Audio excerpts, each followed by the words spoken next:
जरा सोचिए, एक ऐसा सम्राट जो अपनी जीत का जश्न तलवार से नहीं बल्कि पत्थर पर लिखे शब्दों से मनाए। ये कहानी है सम्राट अशोक की, जिन्होंने अपने इतने बड़े साम्राज्य की नींव हिंसा पर नहीं बल्कि नैतिकता पर रखी थी।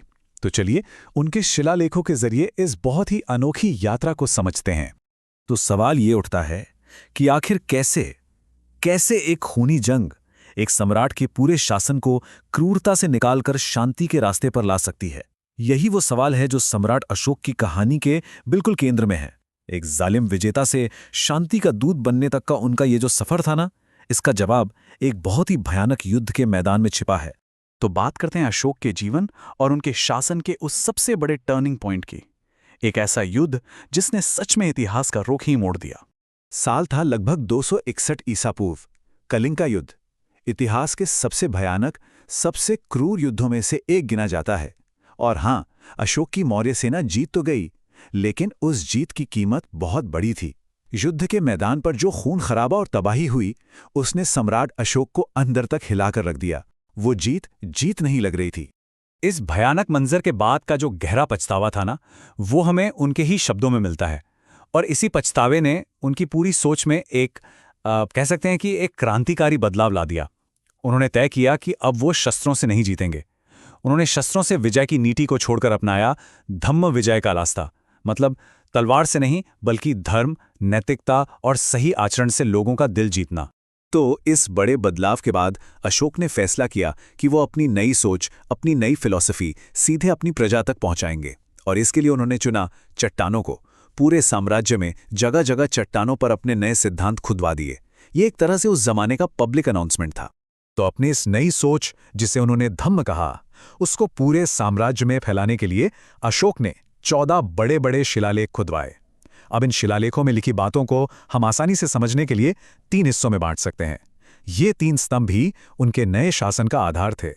देखिए, अशोक ने सिर्फ अच्छी अच्छी बातें नहीं की, बल्कि उन्हें असलियत में लागू भी किया। पहला स्तंभ था एक न्याय से भरा समाज बनाने के नियम, जैसे कि पशुओं की बलि पर रोक लगा दी। सिर्फ इंसानों के लिए ही नहीं बल्कि जानवरों के लिए भी अस्पताल बनवाए, रास्ते में पेड़ लगवाए, कुएं खुदवाए। और तो और ये भी पक्का किया कि सरकारी अधिकारी हर 5 साल में दौरा करके इन नियमों का पालन करवाएं। और सबसे बड़ी बात, राजा यानी वो खुद अपनी प्रजा के लिए हर वक्त मौजूद रहेंगे। ये बातें उस जमाने के हिसाब से बहुत आगे की सोच थीं। दूसरा स्तंभ था नैतिक जीवन, मतलब लोगों के पर्सनल कंडक्ट के लिए एक कोड। उन्होंने हिंसा की जगह अच्छे बर्ताव को बढ़ावा दिया। पहले राजा शिकार पर जाते थे, अब अशोक ने उसकी जगह धार्मिक यात्राएं शुरू की, जिन्हें धम्म यात्रा कहा गया। उन्होंने फिजूल के रीति रिवाजों और रस्मों की भी आलोचना की। उनका साफ कहना था कि असली बड़प्पन शोहरत या शान में नहीं बल्कि अच्छे नैतिक आचरण में है। और अब आता है तीसरा स्तंभ, जो शायद उस दौर का सबसे क्रांतिकारी विचार था, सहिष्णुता की नींव।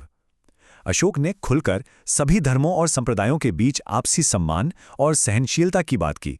उन्होंने खासतौर पर इस बात पर जोर दिया कि लोग अपने धर्म के साथ साथ दूसरे के धर्म का भी आदर करें।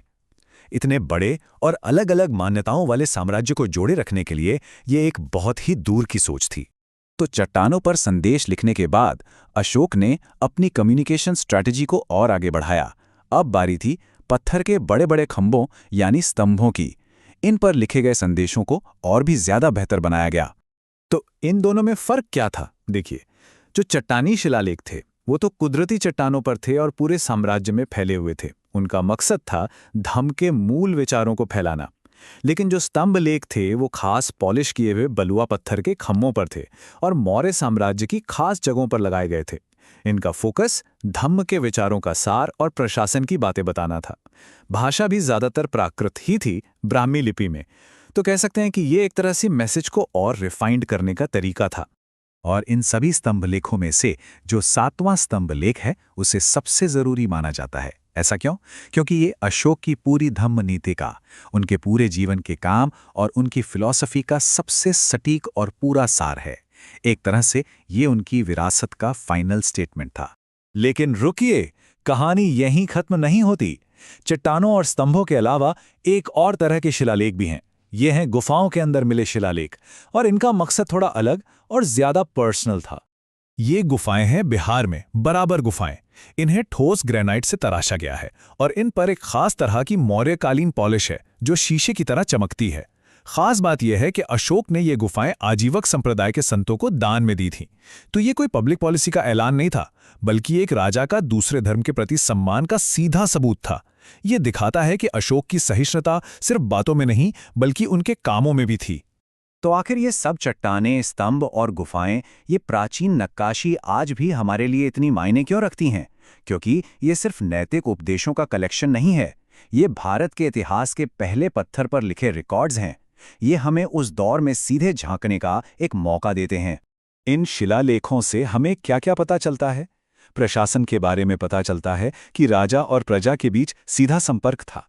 सामाजिक नीति के बारे में पता चलता है कि सरकार सभी के भले के लिए काम करती थी, इंसानों और जानवरों दोनों के। विदेश नीति भी साफ है, युद्ध से नहीं बल्कि नैतिकता से विजय पाना। और धार्मिक नीति तो जाहिर है, सभी धर्मों के बीच सहिष्णुता को बढ़ावा देना। ये वो जानकारी है जो हमें किसी और सोर्स से इतनी साफ साफ नहीं मिलती। और एक और कमाल की बात सोचिए, ये सारे संदेश सिर्फ एक लिपि या एक भाषा में नहीं थे। अशोक ने ब्राह्मी, खरोष्ठी, यहाँ तक कि ग्रीक और आरामाइक जैसी कई लिपियों का इस्तेमाल किया। क्यों? ताकि उनके विशाल साम्राज्य का हर इंसान, चाहे वो कोई भी भाषा बोलता हो, उनके इस संदेश को पढ़ सके और समझ सके। ये उस जमाने की एक बहुत ही एडवांस्ड कम्युनिकेशन स्ट्रैटेजी थी। तो अशोक की ये जो विरासत है, ये हमें एक आखिरी सवाल पर लाके छोड़ देती है। जरा सोचिए, अगर आज के हमारे नेताओं को आने वाली पीढ़ियों के लिए पत्थर पर कोई एक संदेश छोड़ना हो, तो वो क्या होगा?